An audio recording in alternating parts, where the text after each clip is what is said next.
They called her Ghost on the radio, a voice that had guided countless Marines through impossible situations.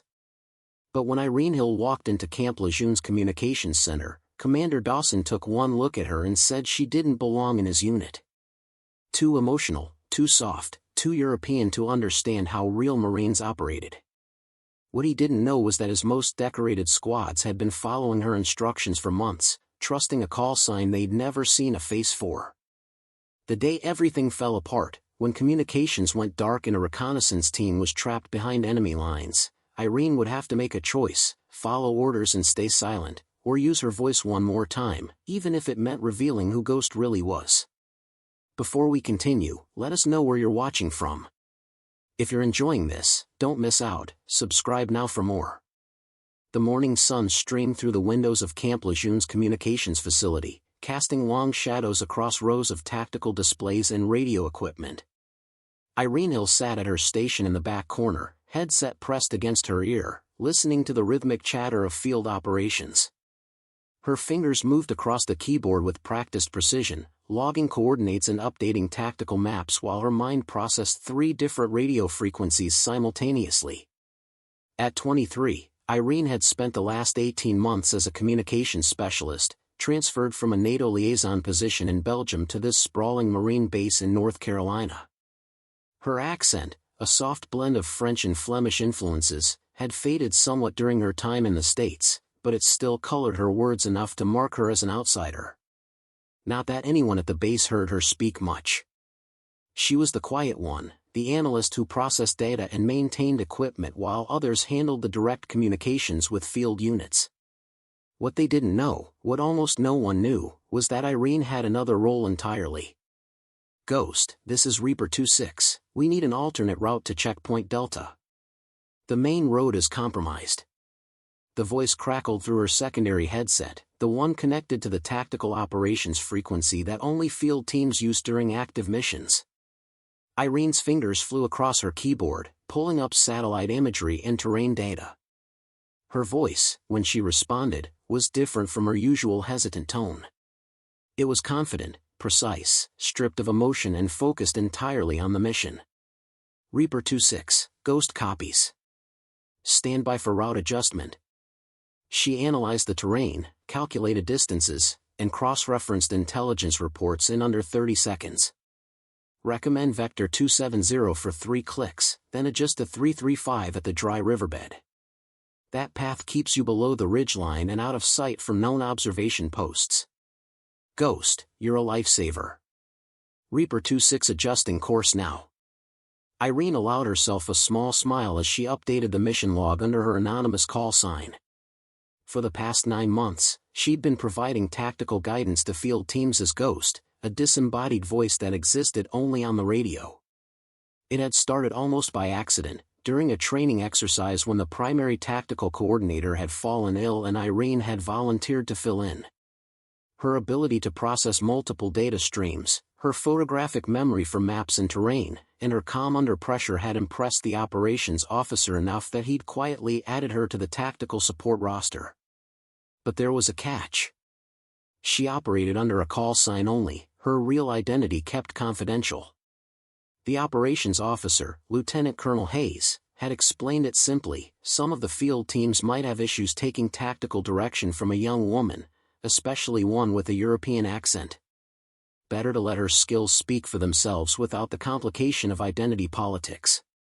Irene had agreed, though the arrangement left her feeling split between 2 identities. During the day, she was the overlooked communications analyst who filed reports and maintained equipment. At night, and during active operations, she became Ghost, the tactical coordinator whose guidance had helped dozens of teams complete their missions successfully. The problem was Commander Dawson. He'd arrived at Camp Lejeune 3 weeks ago, assigned to take over the Communications and Intelligence Division. Dawson was old-school military, a veteran of multiple deployments who believed in traditional hierarchies and clear chains of command. From his first day, he'd made it clear that he intended to run his division by the book, with no exceptions and no special arrangements. Irene had watched from her corner workstation as Dawson conducted his initial inspections, noting how his gaze passed over her with barely concealed dismissal. She was used to being underestimated, had learned to work around it. But Dawson's attitude went beyond simple oversight. During his first staff meeting, he'd outlined his expectations for the division, emphasizing that communications specialists needed to be tough, objective, and emotionally detached. "I've seen too many operations compromised by analysts who let their feelings cloud their judgment," he'd said, his eyes briefly meeting Irene's across the room. "This is a combat support unit. We deal in facts, not emotions. If you can't handle the stress without getting emotional, you don't belong here."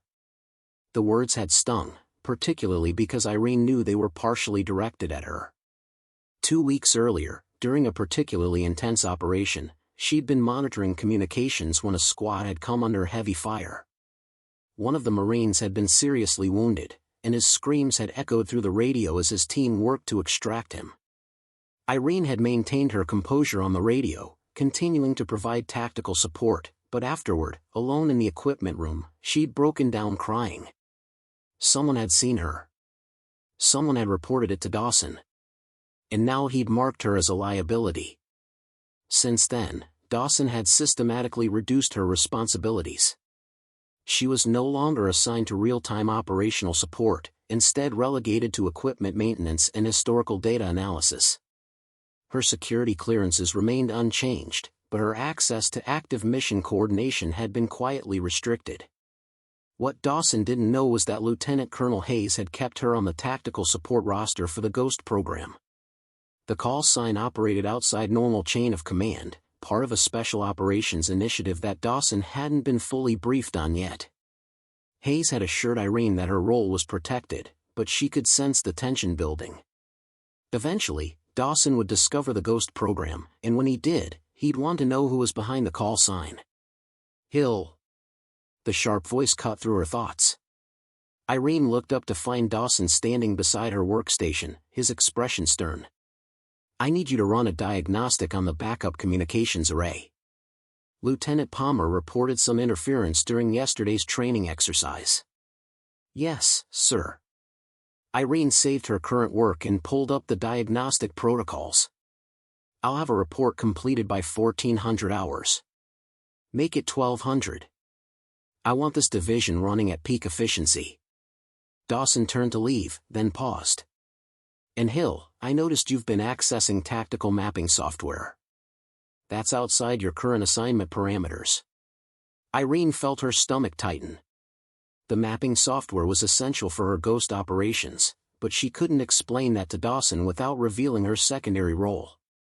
"I use it for equipment testing, sir. To ensure the displays are functioning correctly. Find another way to test the equipment. I want all personnel focused on their assigned duties, nothing more." His tone left no room for argument. "We're not running a hobby club here. Every minute you spend on unauthorized activities is a minute you're not supporting the mission." "Understood, sir." As Dawson walked away, Irene exchanged glances with Sergeant Rivera, who worked at the adjacent station. Rivera, a seasoned communications specialist who'd been at Lejeune for 5 years, shook his head sympathetically.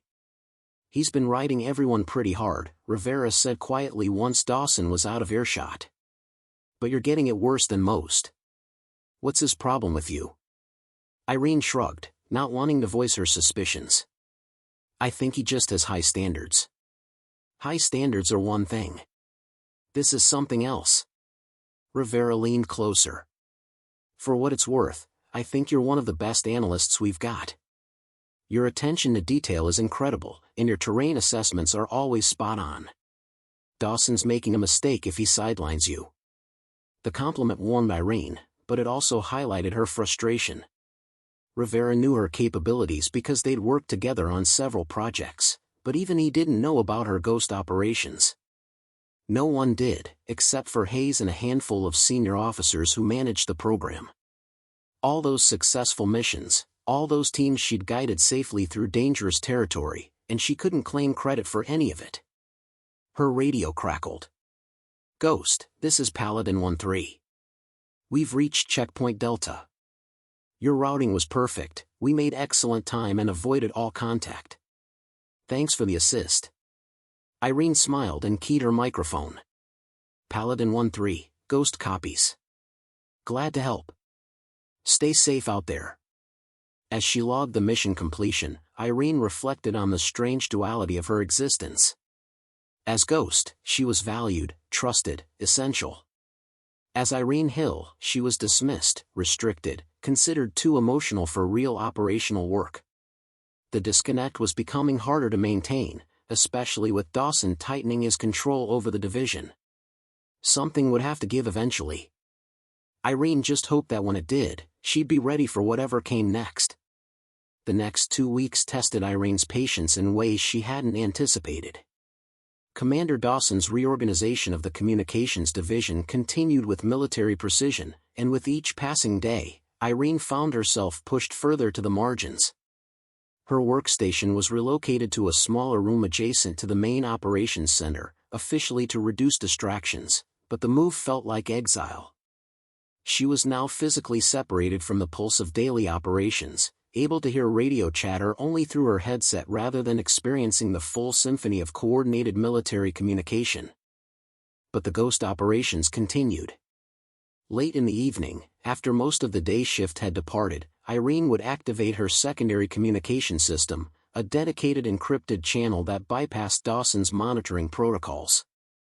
Lieutenant Colonel Hayes had installed the system personally, ensuring that the Ghost program could operate independently of the normal division oversight. It was an unusual arrangement, one that skirted the edges of proper military protocol, but Hayes defended it as necessary for operational flexibility. The field teams trust Ghost, Hayes had explained during one of their rare private meetings. They request tactical support specifically through that call sign. Some of our most successful missions in the past year have been coordinated by you. Dawson doesn't understand that yet, and until he does, we keep this program running as is. Irene appreciated Hayes' support, but she couldn't shake her growing unease. The deception, even if justified by results, weighed on her. She'd joined the military to serve with honor and integrity, and maintaining a secret identity felt contrary to those values.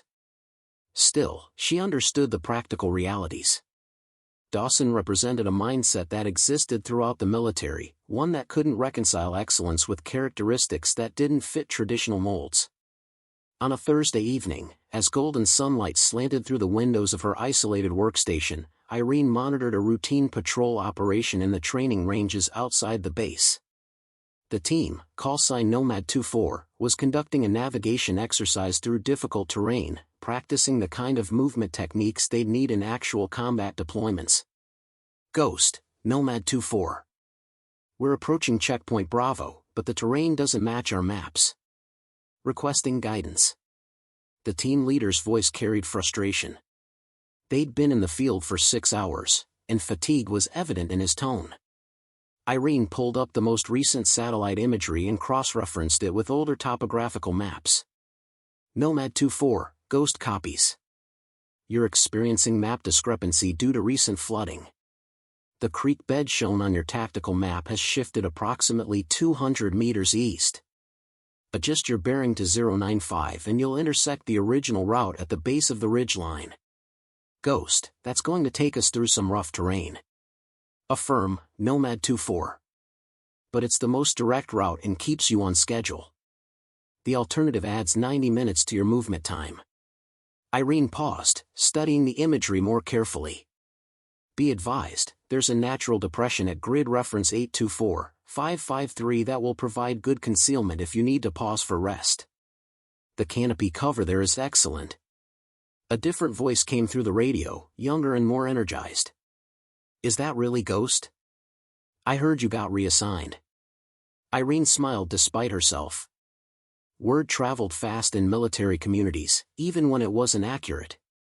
Still here, Nomad 24. Still watching out for you. Outstanding. Your route recommendations saved our asses during that last field exercise. We went from last place to first in our battalion. The commander wanted to know what changed, but we told him it was just good leadership. The Marine laughed. Didn't mention our secret weapon. The conversation warmed Irene even as it highlighted her invisible status. These Marines trusted Ghost implicitly, but they had no idea who was actually behind the call sign. To them, Ghost might be a grizzled veteran with decades of field experience, or perhaps a team of analysts working in shifts. The reality, a 23-year-old European woman who'd never deployed to a combat zone, would probably shock them. Nomad 2-4, maintain operational security on this channel, Irene reminded them gently. Focus on your mission. Ghost out. As the patrol continued, Irene updated her mission logs, documenting the terrain discrepancies she'd identified. This information would be valuable for future operations, potentially preventing other teams from experiencing the same navigation problems. She was preparing to file her report when her door opened abruptly. Commander Dawson stood in the doorway, his expression thunderous. Behind him, Sergeant Rivera looked apologetic and worried. Specialist Hill. Dawson's voice was cold. I'd like to know why you're accessing tactical operation frequencies when you've been explicitly removed from real-time mission support. Irene's mind raced. She'd been careful, had ensured her Ghost communications were encrypted and separate from normal division channels. How had Dawson discovered her activities? Sir, I was conducting routine monitoring to maintain my proficiency. Routine monitoring. Dawson stepped fully into the room, his presence filling the small space. Sergeant Rivera just informed me that you've been providing tactical guidance to field teams. Teams that are outside your area of responsibility and beyond your current authorization level. Rivera spoke up from the doorway. Sir, I didn't mean to cause problems. I just mentioned to Lieutenant Palmer that Hill had helped Nomad 2-4 with some navigation issues, and he said you should know. You did the right thing, Sergeant. Dawson's eyes never left Irene. What I want to know is why Specialist Hill believes she has the authority to override my direct orders regarding her assignment limitations. The moment of truth had arrived faster than Irene had anticipated. She could continue the deception, could claim she was simply monitoring channels and hadn't realized she was violating protocols. Or she could stand up for herself, defend her capabilities, and risk everything. Before she could respond, her radio crackled. Ghost, this is Viper 3-1. We have an emergency situation. Our convoy has encountered hostile locals during a training exercise in Sector 12. We need immediate guidance on de-escalation protocols and potential extraction routes if this situation deteriorates. The voice was tense, controlled but clearly dealing with a rapidly evolving crisis. In the background, Irene could hear shouting in Arabic, the sound of vehicles, and the general chaos of a situation spiraling toward violence. Dawson reached for the radio.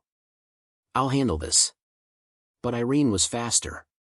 She keyed the microphone, her Ghost voice emerging with the calm authority that had guided dozens of teams through critical situations.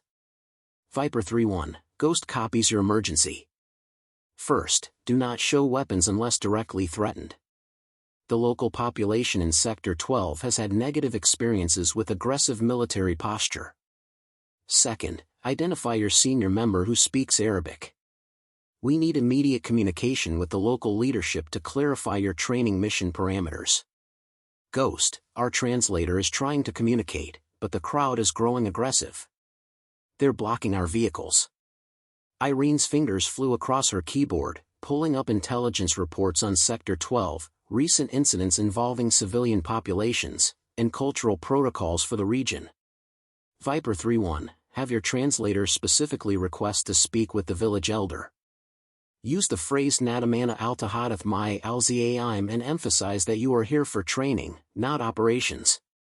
Make it clear you will leave immediately if requested by local leadership. Dawson tried to interrupt, reaching for the microphone, but Irene continued, her focus entirely on the crisis unfolding over the radio. Be advised, Viper 3-1, there is a secondary exit route from your position. If the situation becomes untenable, move south-southwest for 500 meters. There's an old logging road that will take you out of the immediate area and allow the situation to cool down. Several tense minutes passed while Viper 3-1 implemented Irene's recommendations. The background noise gradually shifted from chaotic shouting to more ordered conversation. Finally, the team leader's voice returned, audibly relieved. Ghost, the situation is de-escalating. The translator made contact with the village elder, and we've clarified our training mission. The elder is asking us to leave the area, which we're doing now using your suggested route. I think we just avoided a major incident here. Viper 3-1, glad to assist. Make sure you file a detailed after-action report so this location can be flagged for future training operations. Ghost out. As the radio fell silent, Irene became acutely aware of Dawson standing beside her, his jaw clenched. The room felt smaller, the air heavier with tension. That was impressive, Dawson said finally, his tone measured but still cold.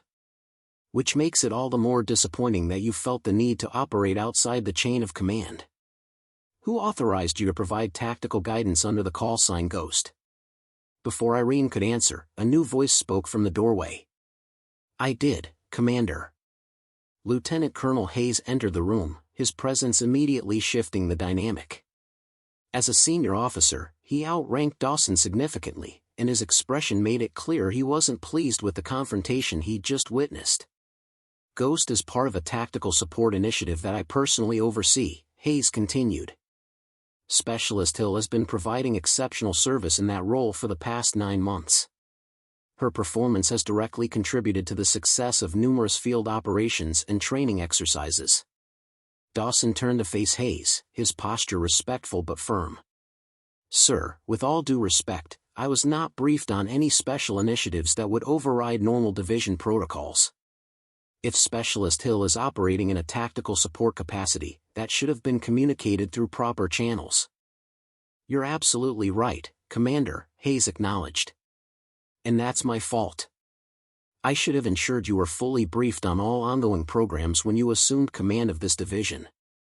However, that doesn't excuse the way you've been systematically sidelining one of our most capable analysts. The statement hung in the air like a challenge.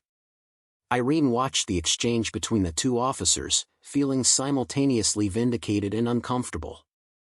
She didn't want to be the cause of conflict between senior leaders, even if Hayes was defending her capabilities. Dawson's jaw tightened. Sir, my command decisions have been based on maintaining operational effectiveness and proper discipline. Specialist Hill displayed emotional vulnerability during a combat support situation. That raised legitimate concerns about her suitability for high-stress operations.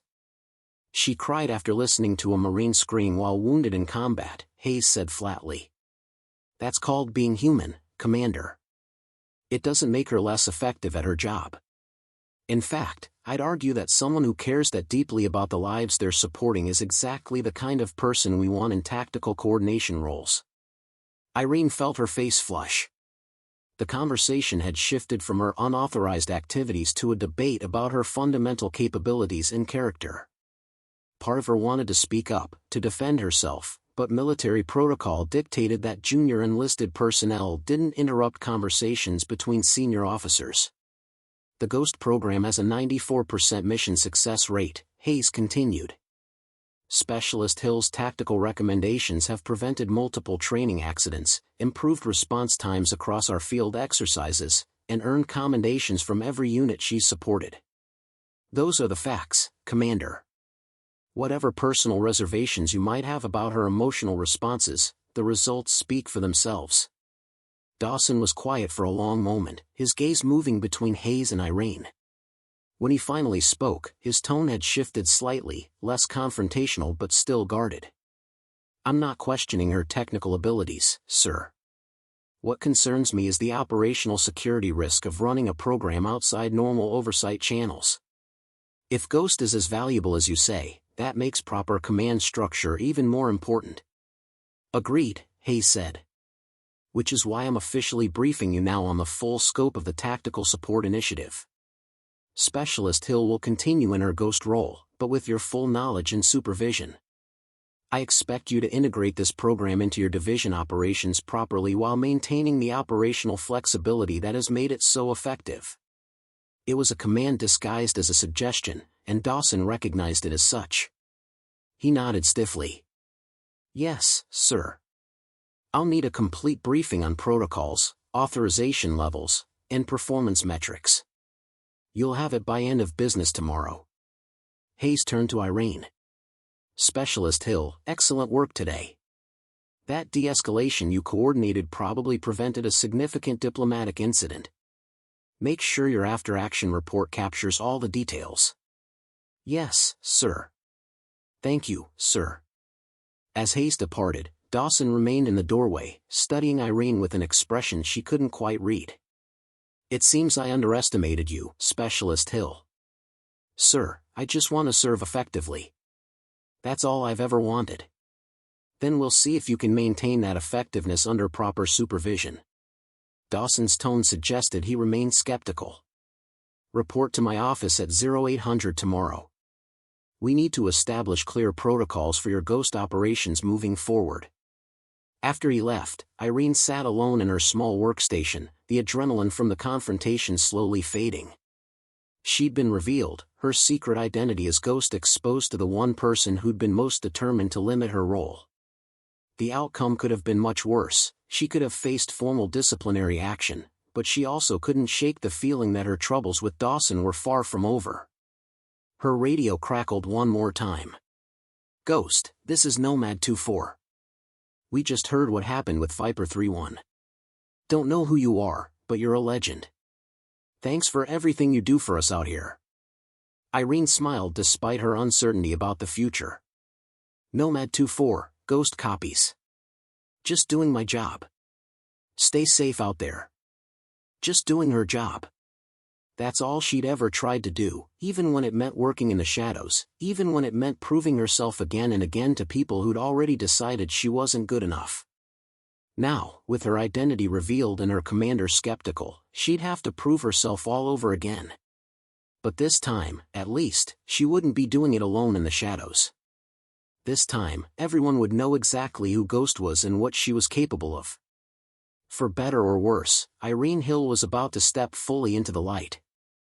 We've invested considerable effort in bringing you this story. If you find it engaging, please consider subscribing to our channel. Your support is greatly appreciated. Now, let's return to the narrative. The morning briefing at 0800 felt different. Irene sat in Commander Dawson's office, the space immaculate and organized with military precision. Maps lined the walls, deployment schedules covered a whiteboard, and Dawson's desk held neat stacks of reports, each one precisely aligned. Dawson studied a folder that Irene recognized as her service record. He'd been reading it for several minutes without speaking, and the silence stretched uncomfortably between them. Your technical scores are exceptional, Dawson finally said, not looking up from the file. Top of your class in communications systems, advanced proficiency in tactical mapping software, fluent in 4 languages. On paper, you're exactly the kind of specialist we need. Irene waited, sensing the inevitable but that would follow. But skills on paper don't always translate to field effectiveness. Dawson closed the folder and met her eyes. I've commanded Marines in 3 different theaters. I've seen brilliant analysts freeze under pressure, and I've seen average performers rise to occasions when it mattered most. What I need to understand is which category you fall into. Sir, my ghost operations demonstrate. Your ghost operations demonstrate that you can perform well when no one knows who you are, Dawson interrupted. That's not the same as performing when your identity is known and your recommendations carry personal accountability. Anonymity removes consequences, Hill. Real leadership requires owning your decisions in the light, not hiding behind a call sign. The criticism stung because it contained truth. Irene had felt safer as Ghost, had operated with confidence that came partly from knowing she wouldn't face direct judgment if her recommendations proved wrong. I understand your concern, sir. But I made those recommendations knowing they affected real lives. The accountability was always there, whether people knew my name or not. Dawson leaned back in his chair. Lieutenant Colonel Hayes wants me to integrate your Ghost program into my division operations. Fine.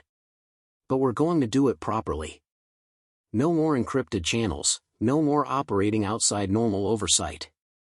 You'll coordinate through me, your recommendations will be reviewed before transmission, and every operation will be documented in official logs under your real name, not a call sign. Irene felt her stomach sink. What Dawson described would eliminate everything that made the Ghost program effective. The speed of response, the direct connection with field teams, the trust that had been built through months of successful operations, all of it would be compromised by adding layers of bureaucratic oversight. Sir, with respect, the Ghost program works because it's flexible and responsive. If we add approval processes, we'll lose the ability to provide real-time tactical support. Then we'll lose it. Dawson's tone was final. I won't run programs that operate outside proper command structure, regardless of how effective they might be. Military discipline exists for good reasons, Hill. You don't get to ignore it just because you're good at your job. The conversation was going nowhere. Irene recognized the futility of arguing further. Dawson had made his decision, and short of Lieutenant Colonel Hayes intervening again, there was nothing she could do to change it. Understood, sir. When does the new protocol take effect? Immediately. I'm reassigning you to the main operations center where I can directly supervise your activities. You'll maintain your Ghost call sign for continuity with field teams, but all communications will be monitored and logged. Consider this a probationary period. If you can demonstrate effectiveness under proper oversight, we'll continue the program. If not, you'll return to standard communications duties. Irene stood, recognizing the dismissal. Yes, sir. I'll relocate my equipment to the main operations center today. As she reached the door, Dawson spoke again. Hill, I'm not trying to punish you. I'm trying to ensure this division operates with proper discipline and accountability. If you're as good as Hayes claims, you'll prove it under these new conditions. Irene nodded and left the office, her mind already racing through implications. Dawson's restrictions would fundamentally change how she operated. The question was whether she could maintain her effectiveness while working under his skeptical supervision, or whether this was simply his way of slowly dismantling the Ghost program entirely.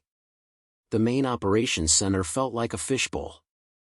Irene's new workstation sat in the center of the room, surrounded by other communications specialists and under Dawson's direct line of sight from his elevated supervisor's desk. Every keystroke, every radio transmission, every decision she made would be observed and evaluated. Sergeant Rivera helped her set up her equipment, his expression sympathetic. This is rough, Hill. Dawson's basically putting you on display. He wants to see if I can perform under scrutiny, Irene replied, connecting her secondary communication system to the new station. I guess I'll have to show him. The first test came that afternoon. A field training exercise was underway in the coastal regions, with multiple teams conducting amphibious operations coordination. Irene monitored the tactical frequencies, listening as teams reported their positions and progress. Ghost, this is Falcon 17. We're experiencing equipment malfunction with our GPS units. Need guidance for manual navigation to our extraction point. The team leader sounded frustrated but controlled. Irene pulled up the coastal maps and began calculating alternative routes. But before she could respond, Dawson's voice came through her headset. Hold your response, Hill. Let me review your recommendation first. She turned to see Dawson approaching her station. Sir, they need immediate guidance. The tide is coming in, and their window for safe extraction is limited. Then you better brief me quickly. Dawson stood beside her workstation, arms crossed. Irene explained her proposed route, pointing to the map displays and explaining her reasoning. The explanation took 90 seconds, time that Falcon 17 didn't have to spare. When she finished, Dawson studied the map for another 30 seconds before nodding. Approved. Provide that guidance. Irene keyed her microphone, trying to keep frustration from her voice. Falcon 17, Ghost copies. Use the following waypoints for manual navigation. She provided the route coordinates, but even as she spoke, she could hear the increasing urgency in the team leader's voice. They were already behind schedule. Ghost, we're going to be cutting it close on the tide. Are you certain about this route? Before Irene could respond, Dawson took the microphone from her hand. Falcon 17, this is Commander Dawson, Operations Supervisor. The route is verified and approved. Execute as directed. The radio fell silent for a moment, then, copy that, Commander. Falcon 1-7 executing now. Dawson handed the microphone back to Irene. See? Proper chain of command. The team needs to know that recommendations are reviewed and approved by command authority. Irene bit back her response. What the team needed was quick, reliable tactical support, not bureaucratic validation. But arguing with Dawson in the middle of the operations center would accomplish nothing. The pattern repeated throughout the afternoon. Each time a field team requested Ghost's guidance, Dawson required Irene to brief him before responding. Sometimes his review took seconds, other times minutes. The delays were manageable for routine situations but would be catastrophic in actual emergencies. By 1800 hours, Irene was exhausted from the constant oversight. Her usual rhythm of rapid assessment and response had been disrupted, replaced by a cumbersome process that felt designed to prove Dawson's point about proper procedures rather than to support field operations effectively. Rivera approached her station as the day shift prepared to end. How are you holding up? I feel like I'm trying to do surgery while someone watches over my shoulder questioning every incision, Irene admitted quietly. Dawson's testing you. Seeing if you'll crack under pressure or push back against his authority. Rivera glanced toward the commander's desk. For what it's worth, I think you're handling it better than most would. That evening, alone in her quarters, Irene reviewed the day's operations. Despite Dawson's restrictions, all the field teams had completed their exercises successfully. But the inefficiency bothered her deeply.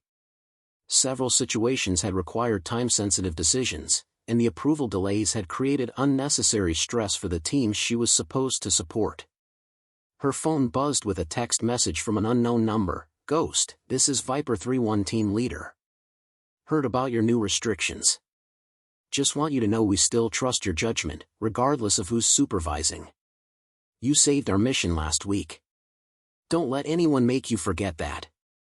Irene stared at the message, surprised and touched. Field teams weren't supposed to have direct contact with tactical support personnel outside official channels. The fact that someone had tracked down her number and reached out personally spoke to the relationships she'd built through her Ghost operations. She didn't respond to the message, knowing it was improper. But she saved it, a reminder that her work mattered to the people who depended on it, even if her commander remained skeptical. Tomorrow would bring new challenges, new tests of her abilities under Dawson's scrutiny. Irene was determined to prove that her effectiveness didn't depend on anonymity or independence from oversight. She could operate within Dawson's restrictions and still provide exceptional support to field teams. The question was whether Dawson would ever acknowledge that, or whether he'd simply find new reasons to doubt her capabilities. The breaking point came 6 days later during what should have been a routine training exercise. Irene had settled into an uncomfortable rhythm under Dawson's supervision, adapting to the approval delays and structured oversight. The field teams had adapted too, though she could hear the frustration in their voices when response times lagged. It was early afternoon when the emergency call came through.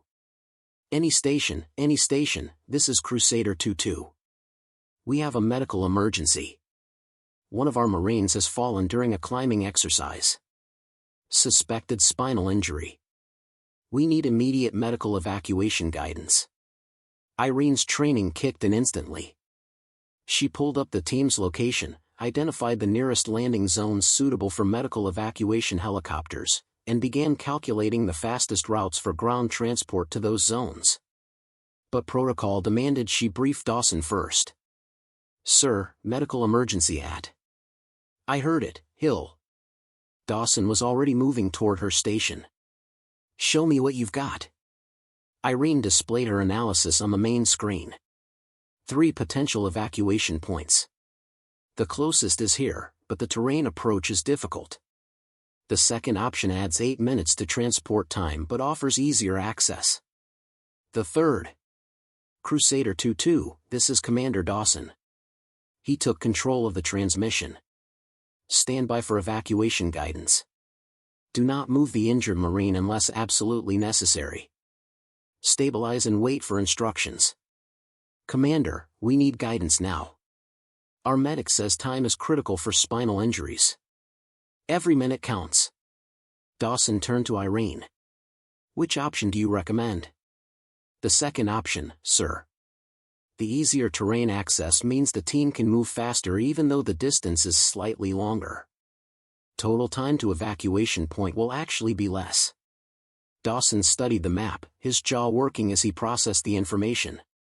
Seconds ticked by. On the radio, Crusader 2-2's medic could be heard giving instructions to his team, urgency clear in every word. Commander, we really need that guidance, the team leader pressed. Hold your position, Dawson repeated, still examining the map. He was being thorough, making sure he understood every variable before authorizing a recommendation. But thorough was taking too long. Irene watched the display, doing calculations in her head. Every 15 seconds of delay meant another minute added to the overall evacuation timeline. The injured Marine's condition could be deteriorating while they waited for Dawson to approve a route she'd already verified. Sir, I'm confident in this recommendation. The team needs to start moving now. I'll make that determination, specialist. Dawson's tone was sharp. He turned back to the map, cross-referencing elevation data with helicopter approach vectors. Irene felt something inside her shift. She'd spent weeks trying to work within Dawson's system, trying to prove she could be effective under his restrictions. But watching him delay critical medical guidance to satisfy his need for personal verification crossed a line she couldn't accept. She keyed her microphone, bypassing Dawson's authority. Crusader 2-2, Ghost Actual. Begin movement to evacuation point Bravo, grid reference 713489. Route as follows. She provided detailed waypoint coordinates, terrain warnings, and estimated time to reach the landing zone. Ghost, thank you. Crusader 2-2 is moving now. Our medic says the Marine's condition is stable but we need to get him to medical facilities ASAP. Dawson's face went red. He reached for Irene's microphone, but she'd already ended the transmission. The operations center had gone silent, every communications specialist watching the confrontation unfold. What the hell do you think you're doing, specialist? Dawson's voice was dangerously quiet. Providing time-critical medical evacuation guidance, sir. That Marine's life could depend on minutes we don't have to spare for approval processes.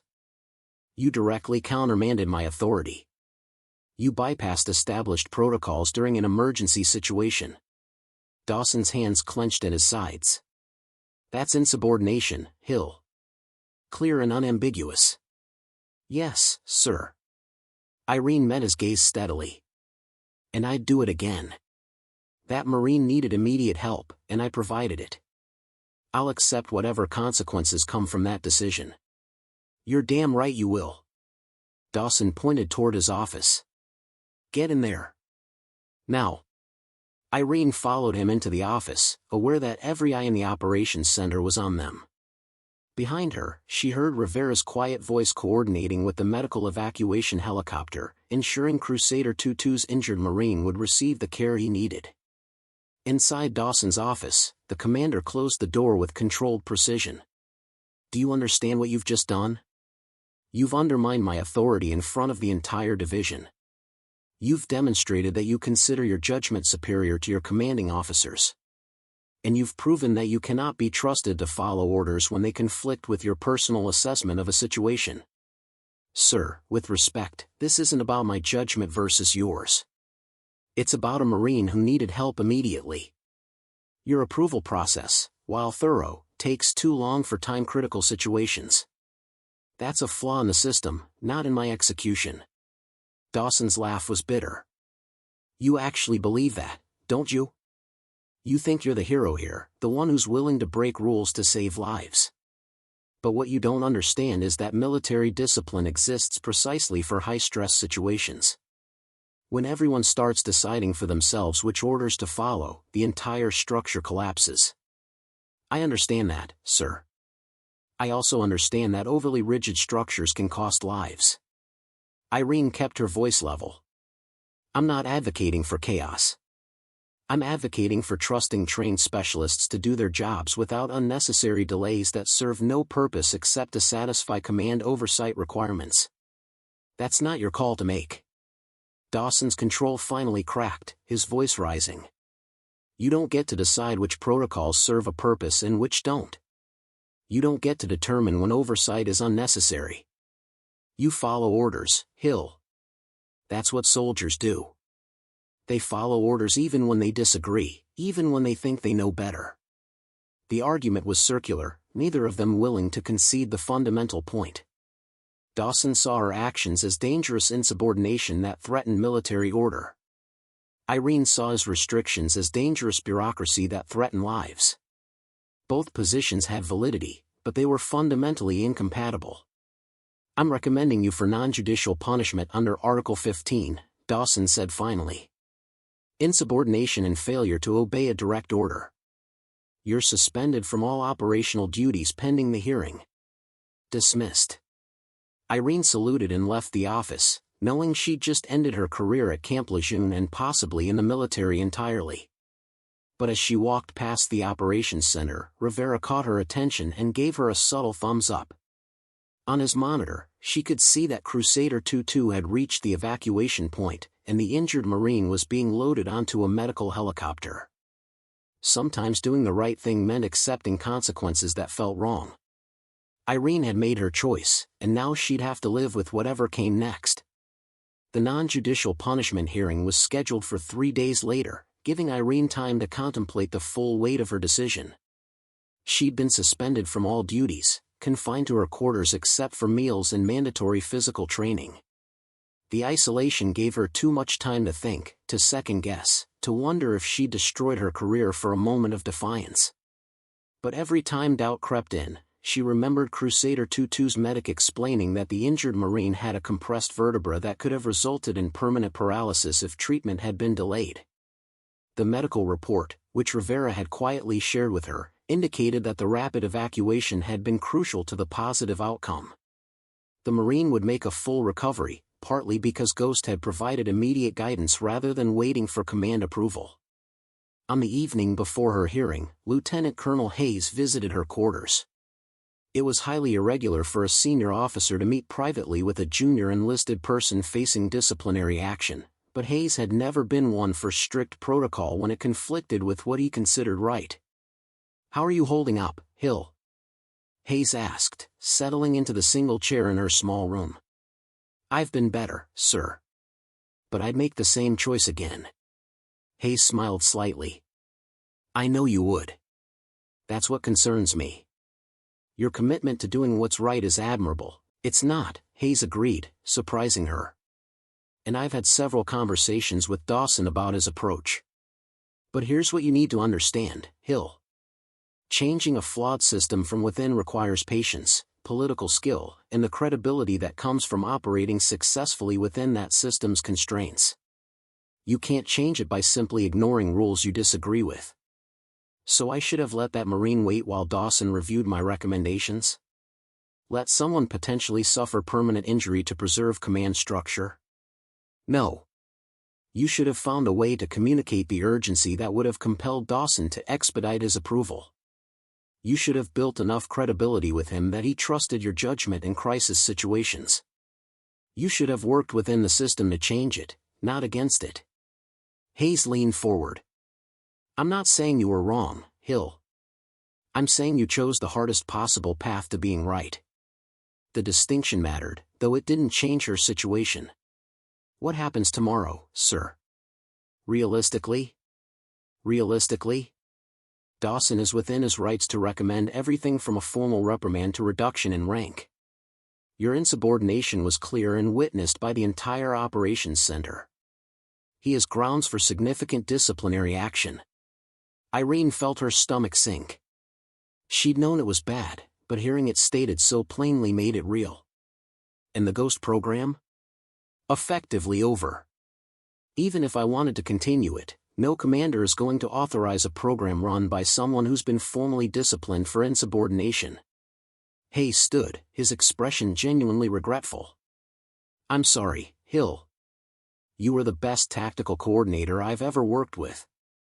But military service requires more than just being good at your job. It requires being able to work within command structures, even imperfect ones. After Hayes left, Irene lay on her bunk staring at the ceiling. Her career was ending, not with glory or recognition, but with a disciplinary hearing that would mark her record permanently. The ghost call sign that field teams had trusted, that had coordinated dozens of successful operations, would fade into memory as just another program that failed due to personality conflicts and bureaucratic inflexibility. Her phone buzzed. Another message from an unknown number. Ghost, this is Crusader 22. Our Marine is going to be okay. Full recovery expected. The doctors said the quick evacuation made all the difference. I don't know what's happening with you, but I wanted you to know your decision mattered. You saved him. Thank you. Irene read the message 3 times, feeling tears prick at her eyes. This was why she'd joined the military, to serve, to help, to make a difference when it mattered most. Whatever happened tomorrow, she'd done that. She'd saved a life, and no disciplinary action could erase that fact. The hearing would determine her future in the military. But it couldn't change the reality that when a Marine needed help, Ghost had been there. Sometimes that had to be enough. The hearing room was smaller than Irene expected, just a plain office with a rectangular table and uncomfortable metal chairs. Commander Dawson sat at the head of the table with 2 other officers serving as advisors. Lieutenant Colonel Hayes sat to the side as an observer, his presence a quiet reminder that this hearing had implications beyond simple disciplinary procedure. Irene stood at attention while the charges were read. Insubordination. Failure to obey a direct order. Bypassing established command authority during operational duties. Each charge was technically accurate, and she'd already decided not to contest the facts. Her only hope was to explain her reasoning and hope the hearing officers understood the context. Specialist Hill, do you dispute any of the charges as presented? Dawson's tone was formal, stripped of the anger that had marked their previous confrontation. No, sir.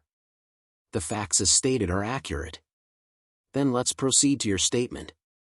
You have the opportunity to explain your actions and present any mitigating circumstances.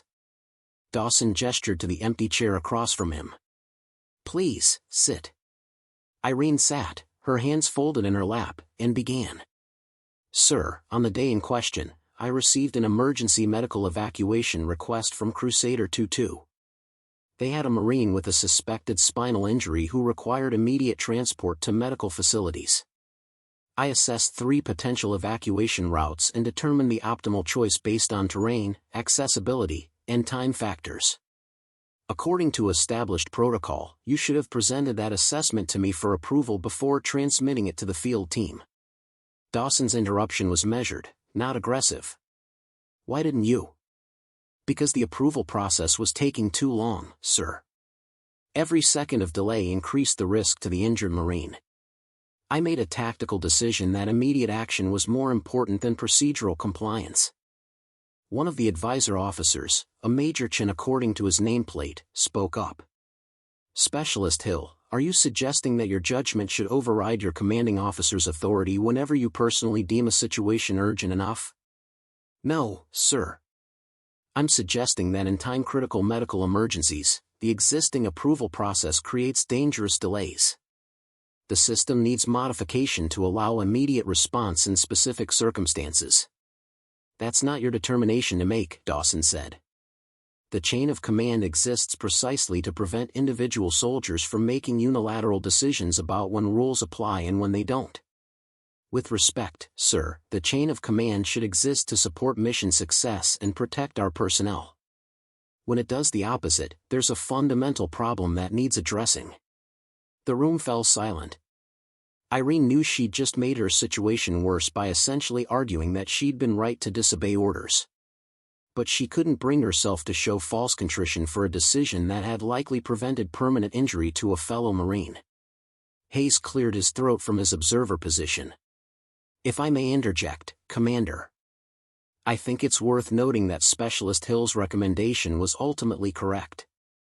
The injured Marine received timely medical care and is expected to make a full recovery. The doctors specifically cited the rapid evacuation as a crucial factor in that positive outcome. The outcome doesn't justify the insubordination, Dawson countered. If we excuse rule-breaking every time it produces positive results, we encourage exactly the kind of undisciplined behavior that undermines military effectiveness. And if we punish decisive action that saves lives, we encourage exactly the kind of rigid bureaucracy that gets people killed, Hayes replied quietly. The tension in the room escalated. This was no longer just about Irene's specific actions but about two fundamentally different philosophies of leadership and command. Major Chen intervened. Gentlemen, let's focus on the matter at hand. Specialist Hill, beyond the immediate circumstances, I'm interested in your pattern of behavior. The Ghost program itself operated outside normal oversight for months. You developed capabilities and took on responsibilities beyond your assigned duties. This suggests a consistent disregard for established boundaries. Irene chose her words carefully. Sir, I would characterize it differently. I saw needs that weren't being met through existing structures, and I developed capabilities to meet those needs. The Ghost program succeeded because it filled a gap in our tactical support operations. Yes, it operated with non-standard protocols, but it was authorized by Lieutenant Colonel Hayes and produced measurably positive results. Until you decided that authorization wasn't sufficient and operated independently of Commander Dawson's oversight, Chen pointed out. There was no good answer to that. Irene had indeed bypassed Dawson's authority, and no amount of context or justification would change that fundamental fact. Dawson leaned back in his chair, studying her. Specialist Hill, I want to understand something. Do you genuinely believe you were right to disobey my direct order? Not just that the outcome was positive, but that your action was correct? Irene met his gaze steadily. Yes, sir. I believe that in that specific situation, with a Marine's health at immediate risk, providing rapid tactical guidance was more important than maintaining procedural compliance. I knew there would be consequences for that choice, and I accepted them as the cost of doing what I believed was right. Even though it meant undermining the authority structure that every military organization depends on? Sir, I respect authority and understand its importance.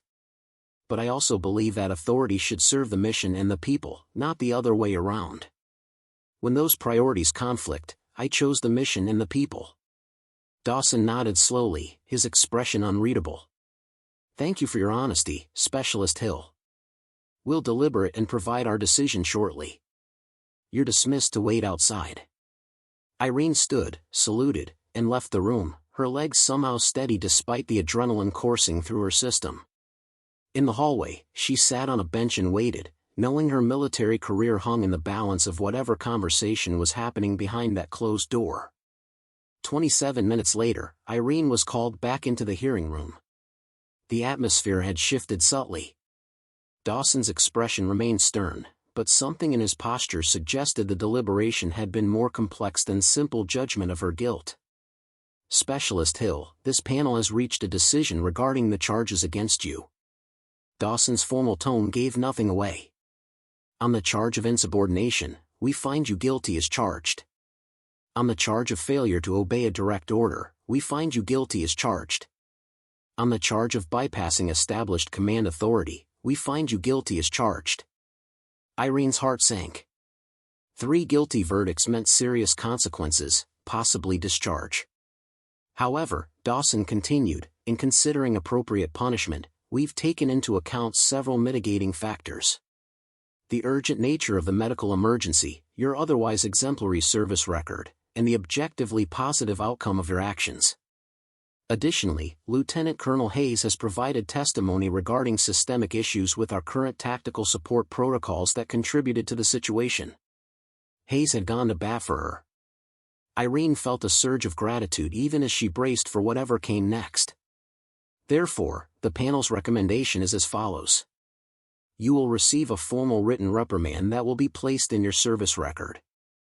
You will be suspended from all tactical support duties for 30 days.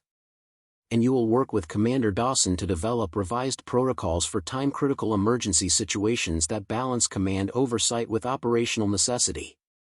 Irene blinked, certain she'd misheard. Not discharge. Not reduction in rank. A reprimand and suspension, yes, but also an opportunity to actually fix the problem that had caused the conflict in the first place. Furthermore, Dawson added, his tone still formal but with a slight softening around the edges, I am recommending that upon successful completion of your suspension period, you be promoted to sergeant and assigned as the lead tactical coordinator for this division. Your technical abilities are exceptional, Specialist Hill. What you need to develop is the diplomatic skill to operate effectively within command structures while still pushing for necessary changes. Yes, sir. Thank you, sir. Irene struggled to process what had just happened. She'd expected to lose everything and instead was being given a path forward. Don't thank me yet, Dawson said. The next 30 days are going to be challenging. You'll be working directly with me to redesign our tactical support protocols from the ground up. I'm going to push you hard, question every assumption, and demand justification for every recommendation. If you can handle that process professionally and produce something genuinely better than what we currently have, then you'll have earned that promotion and that leadership role. I understand, sir. I won't disappoint you. After the hearing concluded, Hayes walked with Irene back toward the barracks. That went better than I expected, he said once they were out of earshot of the others. Dawson surprised me. I thought he'd push for harsher punishment. What changed? Irene asked. I think he realized that you weren't just a subordinate refusing orders, but rather someone genuinely committed to improving how we operate. And honestly, the fact that you accepted full responsibility instead of making excuses probably earned you more respect than you realize. Dawson values integrity, even when it comes wrapped in insubordination. Over the next week, Irene began working with Dawson on protocol revisions. The process was exactly as challenging as he'd promised. Every suggestion she made was scrutinized, every assumption questioned. But slowly, something unexpected emerged: mutual respect. Dawson's skepticism wasn't rooted in prejudice or rigidity, but in genuine concern for maintaining effective command structures. And Irene's pushback wasn't about ego or independence, but about ensuring the system actually served the people it was designed to protect. What about a tiered response system? Irene proposed during one particularly intense session. Category 1 emergencies, immediate life-threatening situations, get automatic authorization for Ghost to respond immediately. Category 2 situations get expedited approval, maybe a 2-minute window. Category 3 follows standard protocols. Dawson considered this. Who determines the category in real time? The tactical coordinator makes the initial assessment, but it's subject to immediate command review. If you disagree with my Category 1 designation, you can override and we discuss it after the situation resolves. That could work, Dawson admitted. It preserves command authority while recognizing that some situations genuinely can't wait for standard approval processes. But we need very clear criteria for each category. No ambiguity that would let coordinators game the system. They worked late into the evening, hammering out definitions and protocols. By the end of the session, they'd created something neither could have developed alone: a system that balanced oversight with flexibility, accountability with responsiveness. You know, Dawson said as they wrapped up, when Hayes first told me about the Ghost program, I thought it was just him protecting a pet project. But after these sessions, I'm starting to understand what made it effective. You don't just know tactics, Hill. You understand the human element of how Marines operate in the field. I learned by listening to them, sir. Every field team has different needs, different communication styles. The Ghost program worked because it adapted to those differences instead of forcing everyone into the same template. Dawson nodded slowly. That's something we've lost in our obsession with standardization. We've forgotten that effective support sometimes means flexibility, not uniformity. He stood, gathering his notes. Get some rest, Hill. Tomorrow we start testing these new protocols with training exercises. I want to see if they work as well in practice as they do on paper. As Irene walked back to her quarters, she realized something had fundamentally shifted. She and Dawson would probably never be friends, might never fully agree on philosophy. But they'd found a way to work together, to combine his experience with her innovation, his discipline with her adaptability. Maybe that's what real leadership meant, not choosing between competing values but finding ways to honor them all. The 30-day suspension period became an intensive collaboration that transformed both the tactical support program and Irene's relationship with Dawson. Each morning, they met to review the previous day's training exercises, analyzing how the new tiered response protocols performed under various scenarios. Dawson was relentless in his critique, but Irene learned to recognize that his challenges came from genuine desire to create something that worked, not from any desire to prove her wrong. On day 18 of her suspension, a training exercise provided the first real test of their revised system. A coastal reconnaissance team reported a simulated enemy contact during a navigation drill. Under the old protocols, this would have triggered a lengthy approval process. Under the new system, it fell into Category 2, requiring expedited but not immediate response. Irene assessed the situation and presented her tactical recommendation to Dawson within the specified 2-minute window. He reviewed it, asked 2 clarifying questions, and authorized transmission. Total elapsed time from initial contact to Ghost's response, 4 minutes. Under the old system, it would have taken 12. "That's more like it," Dawson said, marking the successful protocol execution in his log. Fast enough to be operationally relevant, but with sufficient oversight to maintain accountability. But the real validation came from the field teams themselves. As word spread about the new protocols, several team leaders reached out through official channels to express appreciation. The compromise between rapid response and command oversight seemed to satisfy everyone's concerns. On day 25, Lieutenant Colonel Hayes visited to review their progress. He sat in on a morning briefing where Irene and Dawson presented their revised tactical support framework, complete with training materials and implementation guidelines. "This is impressive work," Hayes said, reviewing their documentation. "You've essentially created a new model for how tactical support interfaces with field operations. Have you considered that this could have applications beyond just this division?" "Actually, sir, we have," Dawson replied, and Irene noticed his use of "we" rather than taking sole credit. "We believe this framework could be scaled across multiple installations. The tiered response system is flexible enough to adapt to different operational contexts while maintaining the core balance between oversight and responsiveness." Hayes smiled. "Then you'll be pleased to know I've already briefed the base commander on your work. He's interested in potentially rolling this out as a pilot program across Camp Lejeune, with possible expansion to other installations if it proves successful." Irene felt a mixture of pride and disbelief. What had started as a disciplinary consequence was turning into something that could genuinely improve how the Marine Corps conducted tactical support operations. "There's something else," Hayes continued. "The injured Marine from Crusader 2-2, the one whose medical evacuation sparked all of this, he's being released from medical care next week. He asked if he could meet the person behind the Ghost call sign. I told him I'd ask." Irene glanced at Dawson, uncertain. The Ghost program had always operated on anonymity, and revealing her identity to a field Marine felt like crossing another boundary. "I think you should meet him," Dawson said, surprising her. "Part of what we've learned through this process is that anonymity, while sometimes operationally useful, can also prevent the human connections that make military service meaningful. He deserves to thank you in person, and you deserve to see the direct impact of your work." The meeting was arranged for the following afternoon. Corporal James Mitchell arrived at the communications facility in dress uniform, walking with only the slightest stiffness that betrayed his recent injury. He was younger than Irene expected, probably only 20 or 21, with an earnest face and nervous energy. Lieutenant Colonel Hayes hosted a small farewell dinner at his quarters the night before Irene's departure. Besides Dawson and Rivera, several other officers who'd supported her journey attended. The atmosphere was relaxed, filled with shared stories and genuine camaraderie. "I want to make a toast," Hayes said, raising his glass.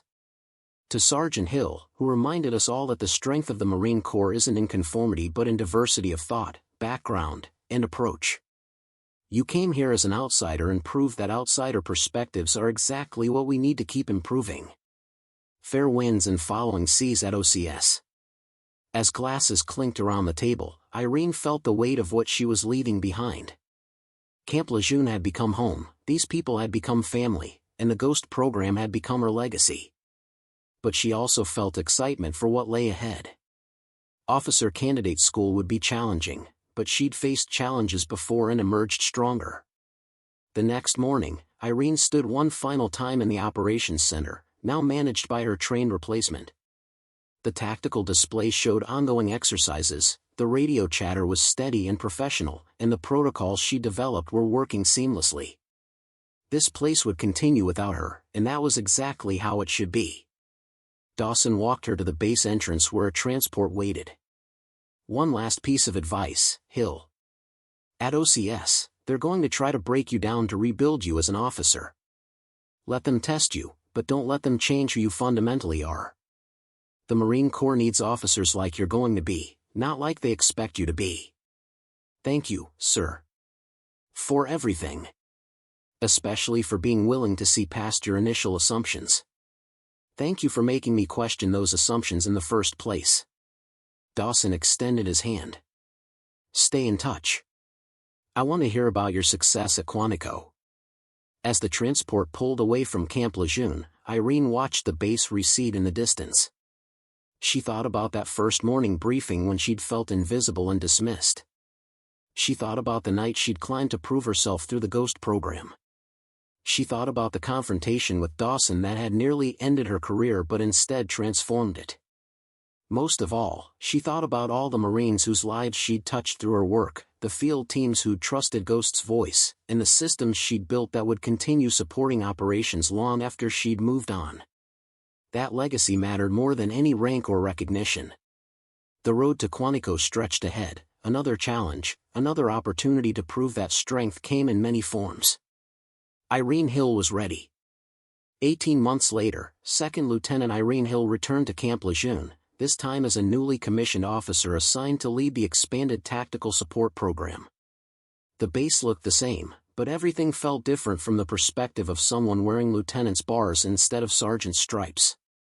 Commander Dawson, now Lieutenant Colonel Dawson after his own promotion, met her at the division headquarters. Welcome back, Lieutenant Hill. Or should I say, welcome home. It does feel like home, sir. Irene smiled, taking in the familiar operations center through the windows. How has the program evolved since I left? See for yourself. Dawson led her into the operations center, which had been significantly expanded. What had once been a single room now encompassed 3 connected spaces, each dedicated to different aspects of tactical support. Specialists worked at modern workstations, coordinating with field teams using the protocols Irene had developed, now refined and enhanced through 18 months of continuous operation.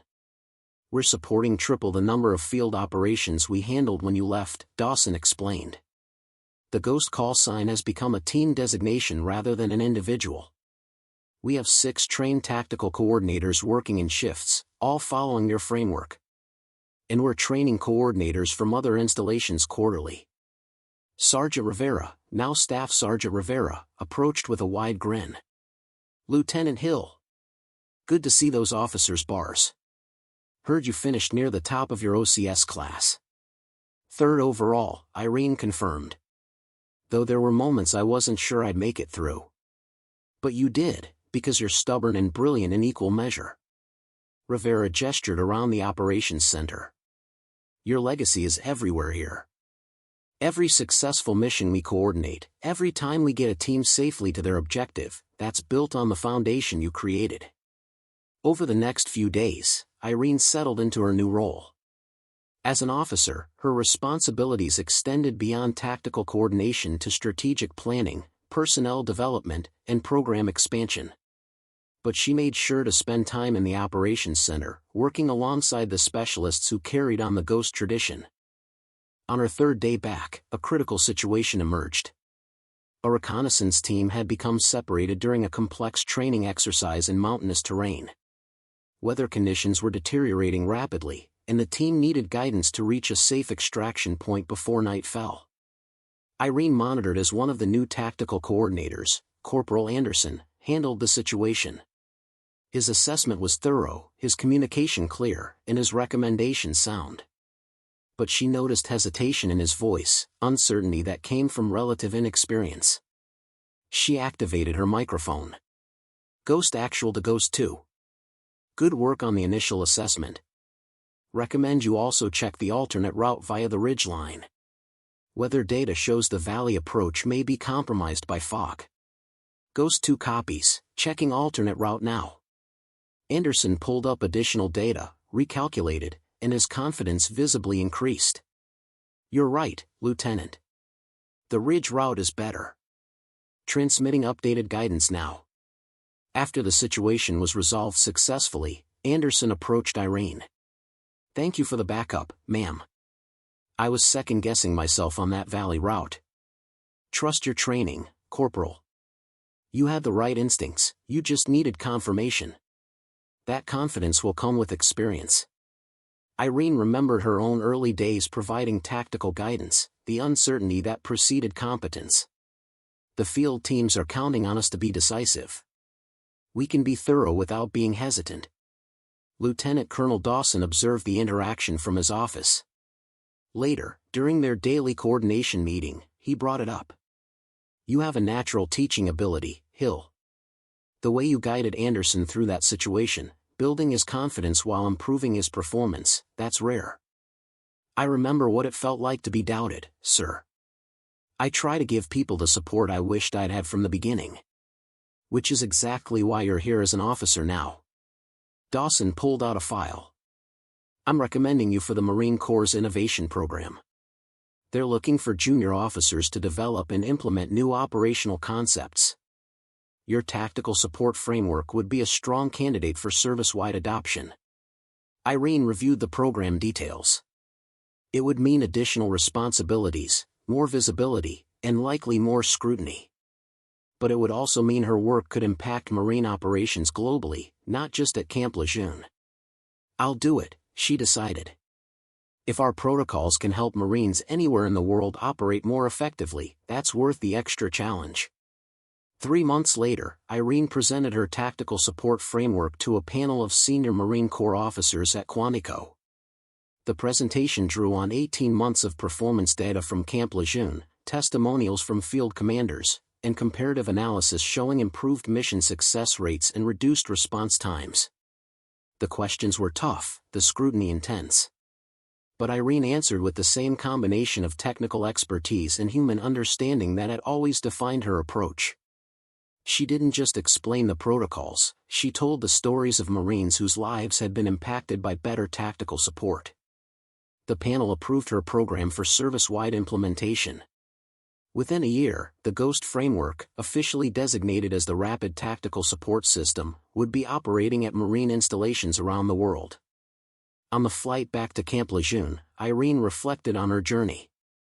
She thought about that young European woman who'd arrived at the base feeling like an outsider, dismissed by her commander and relegated to equipment logs. She thought about the night she'd created the GHOST identity, finding her voice through anonymity. She thought about the confrontation with Dawson that had nearly destroyed her career but instead transformed both of them. Most of all, she thought about the lesson she'd learned through it all, that proving yourself wasn't about conforming to others' expectations, but about demonstrating your value so clearly that expectations had to change. She'd done that as an enlisted specialist, and she'd continue doing it as an officer. The Marines who'd once followed Ghost's voice without knowing who was behind it now knew her name, her background, her story. And that transparency hadn't diminished their trust, it had strengthened it. Because they understood that effectiveness came in many forms, that leadership could emerge from unexpected places, and that the person guiding them through difficult terrain didn't need to match traditional profiles to be exceptional at their job. Second Lieutenant Irene Hill had found her place in the Marine Corps, not by fitting into existing molds but by proving those molds needed to expand. Her legacy wasn't just the protocols she developed or the missions she'd supported. It was the example she'd set for everyone who'd ever been told they didn't belong, that they weren't enough, that they should limit themselves to what others expected. She'd shown that the voice others dismissed could become the one they learned to trust. And in doing so, she'd changed not just her own trajectory, but the entire conversation about what effective military service could look like. Commander Dawson had been right about one thing from the very beginning: Irene Hill didn't belong in his unit as it existed when she arrived. But she'd transformed it into a unit where she, and people like her, absolutely belonged. That was real leadership, the kind that didn't just excel within existing systems but improved those systems for everyone who came after. The Ghost call sign would continue long after Irene moved on to new assignments and responsibilities. But everyone who used it, everyone who benefited from it, would know the story of the young woman who'd refused to accept that she didn't belong and instead proved that belonging was something you created through competence, character, and the courage to be exactly who you were. Up next, you've got 2 more standout stories right on your screen. If this one hit the mark, you won't want to pass these up. Just click and check them out. And don't forget to subscribe and turn on the notification bell so you don't miss any upload from us.